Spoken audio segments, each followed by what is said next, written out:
जब ट्रेन के कंपार्टमेंट्स में लोगों से नहीं, कहानियों से, आंसुओं से और खून से भरे हुए थे।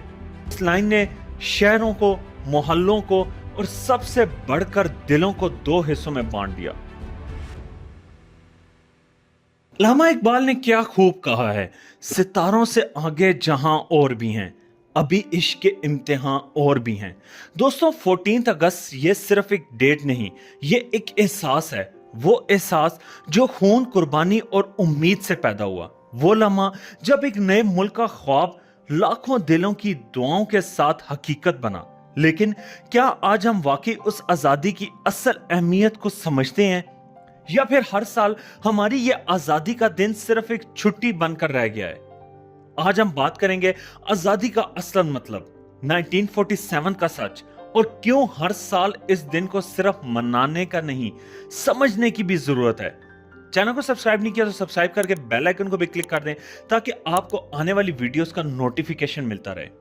14 अगस्त 1947। दोस्तों, उस दिन सुबह का वो मंजर सोचिए जब ट्रेन के कंपार्टमेंट्स में लोगों से नहीं, कहानियों से, आंसुओं से और खून से भरे हुए थे। एक तरफ खुशी थी अपने मुल्क का झंडा लहराने की, दूसरी तरफ दर्द था घर, जमीन और अपनों को खो देने का। सिर्फ एक रात में एक लाइन खींच दी गई। उस लाइन ने शहरों को, मोहल्लों को और सबसे बढ़कर दिलों को दो हिस्सों में बांट दिया। इस लाइन का नाम था रेड क्लिफ लाइन। ये आजादी एक बहुत बड़ी कुर्बानी के साथ मिली। लगभग 1 करोड़ लोग माइग्रेट हुए और 10 लाख से ज्यादा अपनी जान से गए। आप सोचिए उस वक्त के लीडर्स कितने विजनरी थे।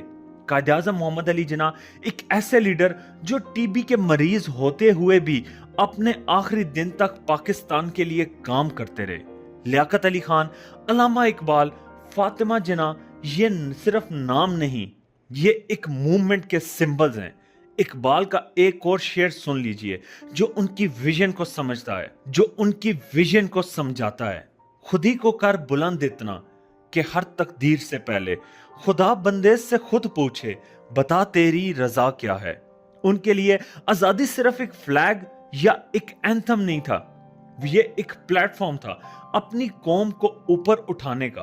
अब सवाल यह है, आजादी का असल मतलब क्या है? सिर्फ अपनी जमीन का मालिक होना नहीं, आजादी का मतलब है अपनी जुबान बोलना, अपनी तहजीब पर फख्र करना, अपने हक के लिए आवाज उठाना।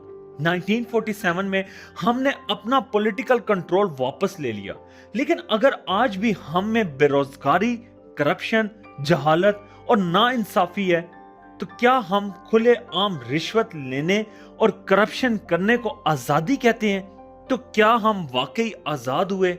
आज के 14 अगस्त पे हम आतिशबाजी करते हैं, बाइक रैलीज निकालते हैं, ग्रीन शर्ट्स पहनते हैं, ऊंची आवाज में डेक लगाते हैं, हॉर्न बजाते हैं।